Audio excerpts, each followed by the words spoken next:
Hello.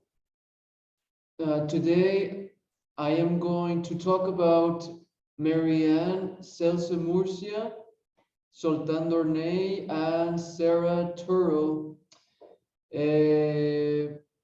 These are authors who took something that already existed and they updated the information. And some of the foundations that they took were from Canal and Swain, who also talk about the communicative competence. And so what these three authors was, they took that and they updated it, which was a really smart move.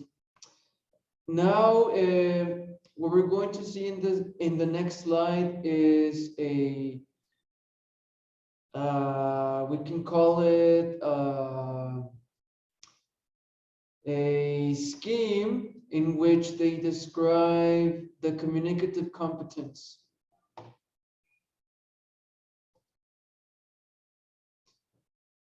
All right. Here we have the schematic representation of communicative competence. In the center, they put discourse competence in a circle, and then we have a triangle with three different competences. On the bottom left corner of the triangle, we have linguistic competence. On the top corner, we have sociocultural competence, and on the bottom right corner of the triangle, we have the actional competence. And we have a bigger circle which surrounds the circle, the smaller circle, and the triangle. And as we can see, it's a cycle. And this cycle is called the strategic competence. Now let's take a look at each of these segments separately and what composes them. We have the suggestive component of discourse competence. The first one is cohesion, and here we have reference, substitution, ellipsis, conjunction, lexical chains, and parallel structure. And then we have deixis, personal, spatial, temporal, textual. And then we have coherence, organized expression and interpretation of content and purpose, thematization and staging, management of all the new information, propositional structures and their organizational sequences, temporal continuity shift, genre, generic structure, narrative, interview, service encounter, research report, sermon, etc.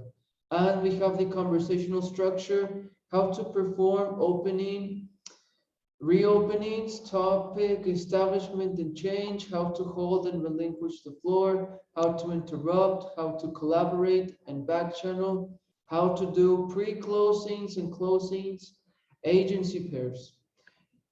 Now we're going to look at the next segment of the schematic representation. We have the linguistic competence, we have syntax, which talks about sentence structure, morphology, the formation of words, lexicon, that is the vocabulary, phonology, we have the segmentals, suprasegmentals. Segmentals are the smaller units of the phonology, suprasegmentals are the bigger unit. Orthography, that is the spelling of the words. And then we have the actional competence. We have interpersonal exchange, that is greeting, making introductions, leave taking, identifying oneself, etc. We have the information, asking for and giving information, reporting, remembering, explaining, discussing. We have opinions, expressing and finding out about opinions and attitudes, approving, disapproving, showing satisfaction and dissatisfaction. Feelings, that is happiness, sadness, surprise, fear, pain, etc. All the spectrum of the feelings. And then we have the social cultural competence, and the components are social contextual factors,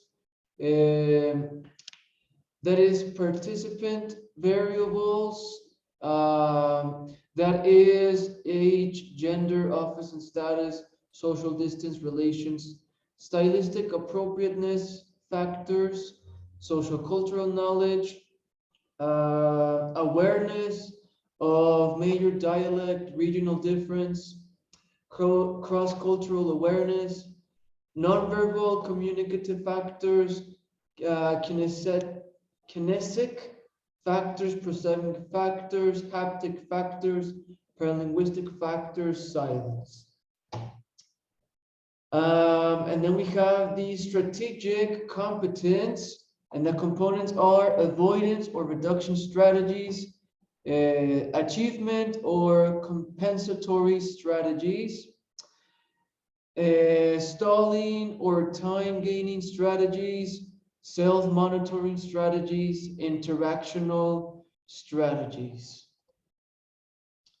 All right, let's go back to the bigger picture of this schematic representation.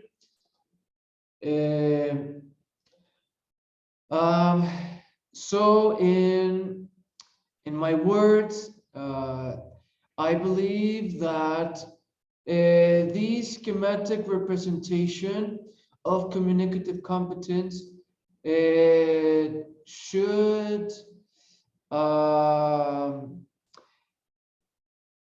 be in the teacher's knowledge repertoire, because this is really important if teachers want to focus on specific evaluations. Probably there are teachers who are more interested in the linguistic competence or the social cultural competence, the actional competence, the strategic competence, or the discourse competence.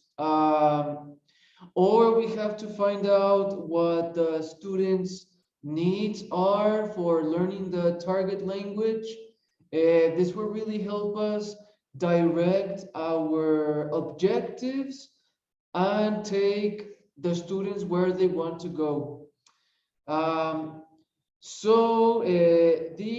This is schematic representation by Celce-Murcia, Zoltán, Dörney, and Sarah Thurell is really interesting, and it was really smart from them to take something that already existed and they implemented their own innovations and their own ideas.